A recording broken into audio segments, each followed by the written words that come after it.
Welcome students. बेटा 6.2 का question number 6 करेंगे आज।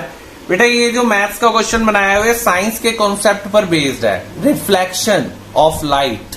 ठीक है, आओ पहले मैं आपको थोड़ा उसका साइंस का कॉन्सेप्ट क्लियर कर दूं, फिर ये क्वेश्चन बहुत इजी लगेगा आपको। देखिए बेटा, ये मिरर है, इधर आप खड़े होके अपनी फोटो इसके अंदर इमेज देखते हो ना। मान लो यहाँ पे एक बल्ब लगा हुआ है, वो बल्ब से एक लाइट जाएगी और इस पे स्ट्राइक करेगी, टकराएगी मिरर से। मान लो एक लाइट की रे गई, क्लियर, और स्ट्राइक किया। ये डायरेक्शन लिख देता हूं भाई, यहां से यहां जा रही है, ये एरो का मतलब यहां जा रही है। जब ये टकराती है ना मिरर से, तो ये बाउंस बैक करती है, वापिस आ जाती है। क्लियर हुआ? अब ये जो रे है जो गई थी, जो बल्ब से निकल के जो रे गई थी, उसको हम इंसिडेंट रे कहते हैं। कौन सी क्या रे कहते हैं? Incident ray. ये इस क्वेश्चन में भी नाम यूज हुआ है। और जब वो टकरा के जो वो वापिस आती है, ठीक है, उसी रे का नाम बदल जाता है, उसको हम रिफ्लेक्टेड रे कह देते हैं। देखो ये भी नेम यूज हुआ है, रिफ्लेक्टेड रे।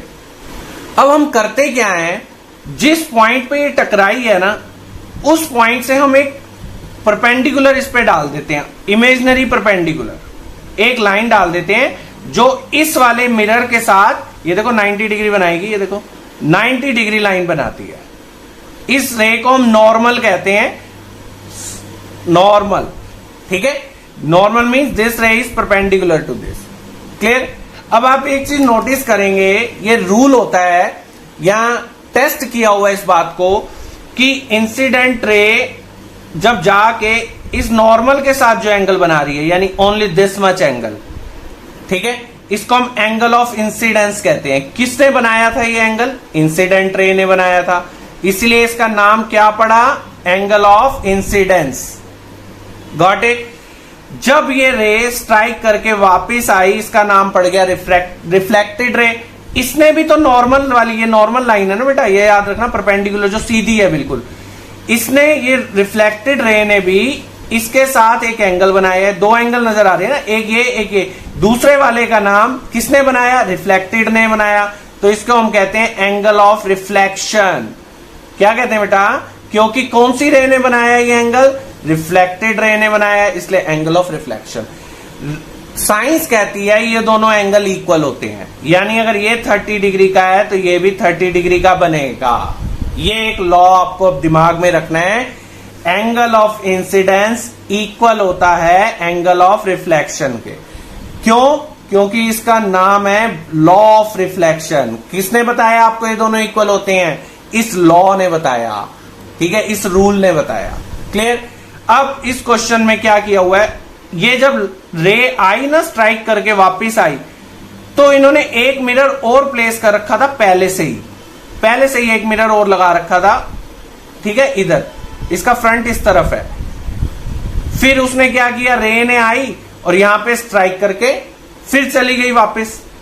जब भी रे स्ट्राइक करेगी फिर वापस जाना ही है, बाउंस बैक करना है। अब इस मिरर के हिसाब से अगर मैं सोचूं तो ये वाली जो रे आई है ना, ये इंसिडेंट बन गई, क्योंकि जो आ रही है वो इंसिडेंट, जो जा रही है रे वो रिफ्लेक्टेड। अब इस मिरर के हिसाब से ये वाली जो रे है ये आ रही है। Got it? तो ये इसके लिए इंसिडेंट रे हो गई। मिरर 2 के लिए, मिरर 1 के लिए तो वो रिफ्लेक्टेड थी, मिरर 2 के लिए ये इंसिडेंट बन चुकी है, और ये जो स्ट्राइक करके जो जा रही है ये रिफ्लेक्टेड रे हो गई मिरर 2 के लिए। Got it? इसमें भी वही काम होगा, हम एक परपेंडिकुलर डाल देंगे, ये जो पॉइंट जहां पे स्ट्राइक करती है परपेंडिकुलर, ये एंगल, ये रिफ्लेक्शन, ये है ना इंसिडेंट रे है ना, जो आ रही है, आने वाली रे जो बनाती है नॉर्मल के साथ, वो एंगल ऑफ इंसिडेंस होता है। जो रिफ्लेक्टेड रे बनाती है नॉर्मल के साथ, एंगल ऑफ रिफ्लेक्शन होता है वो। ये दोनों भी इक्वल होंगे। Got it? क्लियर है? अभी ये अगर 30 है तो ये भी 30 होगा। ये एग्जांपल दिया मैंने आपको, 30 है नहीं। अब ये वाली फिगर देखो, ऐसे वर्टिकल में मैंने इसलिए समझाया क्योंकि मिरर हमारे वर्टिकल पड़े होते हैं, आपको इजीली समझ आ जाती हैं चीजें।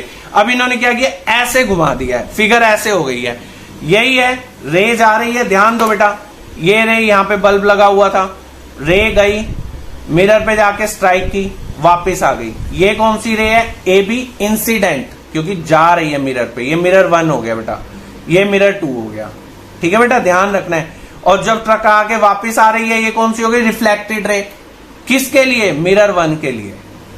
जब हम मिरर 2 की बात सोचेंगे तो ये जो आ रही है ये इंसिडेंट बन चुकी है, सेम रे, एक बार रिफ्लेक्टेड है, एक बार इंसिडेंट बन चुकी है, और ये रिफ्लेक्टेड बन चुकी है।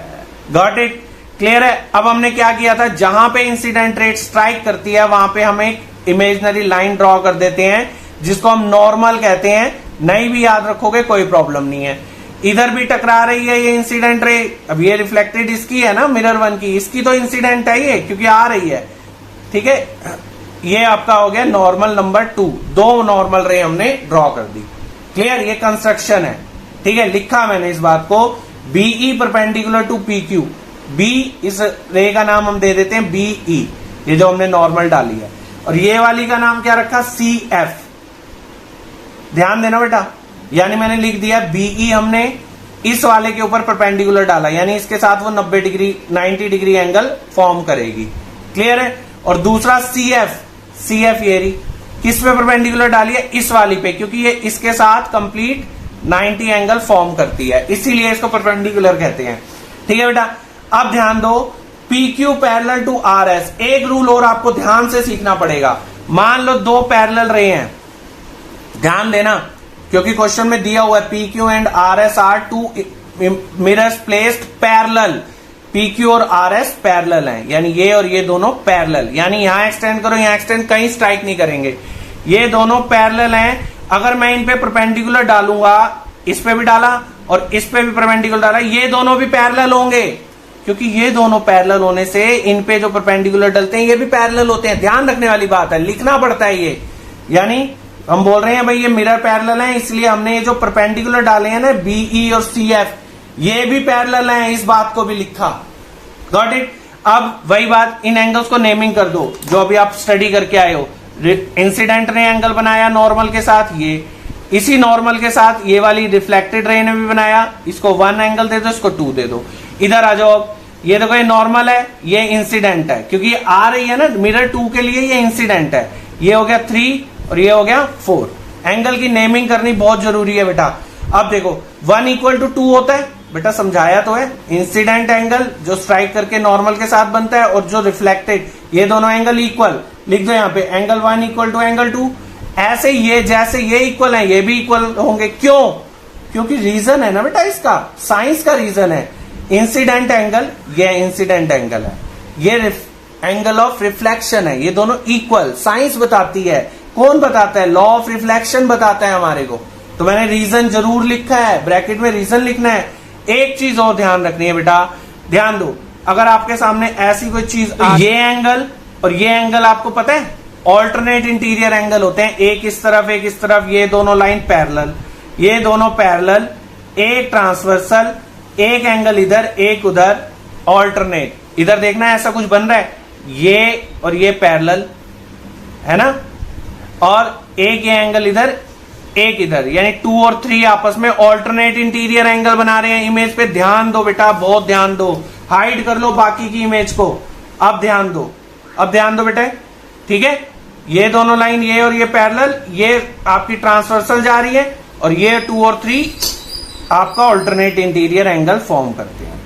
यानी कहने का मतलब क्या है, ये इसके इक्वल, 2 3 के इक्वल, 3 4 के, यानी सारे एंगल इक्वल हो गए। 1 = 2 = 3 = 4। अगर देखा जाए इन तीनों से क्या रिजल्ट निकलता है, 1 2 3 से, कि भाई सारे ही एंगल इक्वल है, जितना ये उतना ही ये, जितना ये उतना ये, सारे सेम है। अब वो क्या कह रहे हैं हमसे, अब लास्ट पॉइंट रह गया बस हमारा, हमें शो करना है कि ए बी जो है वो सी डी के पैरेलल है, यानी ये और ये लाइन पैरेलल है, ये वाली ए बी और सी डी। ये देखो बेटा, मैंने सेम फिगर को थोड़ा सा रीड्रॉ किया है। अब ये देखो, ये और ये वाली लाइन हमें पैरेलल शो करनी है। क्वेश्चन में दिया हुआ है A B parallel to C D, ठीक है, यानी ये वाली लाइन और ये वाली, ये तब पैरेलल होंगी जब हम इस एंगल को इसके इक्वल शो कर दें, क्योंकि ऑल्टरनेट इंटीरियर है। अगर ये दोनों एक बार इक्वल हो गए, इसका मतलब ये दोनों लाइन पैरेलल हो गए। क्लियर है?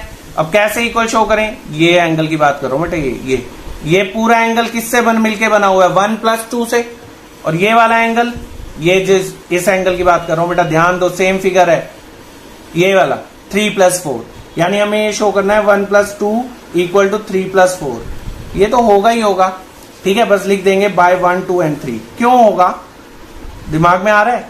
अगर मान लो ये 30 है, ये 30, ये 30 और ये 30 सब इक्वल मान लो, तो 1 + 2 करके कितना आएगा, 60 आएगा, और 3 + 4 करके कितना आएगा, 60 आएगा ना, ठीक है। तो यानी दोनों एंगल्स इक्वल आ रहे हैं, 1 + 2 और 3 + 4।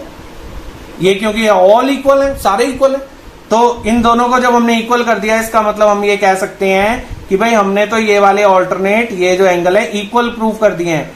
As alternate interior angles are equal, reason लिखना पड़ेगा, ठीक है बेटे, equal, therefore AB is parallel to CD। यानी ऑल्टरनेट इक्वल करने पर AB और CD पैरेलल प्रूव हो गए हैं, ठीक है बेटा।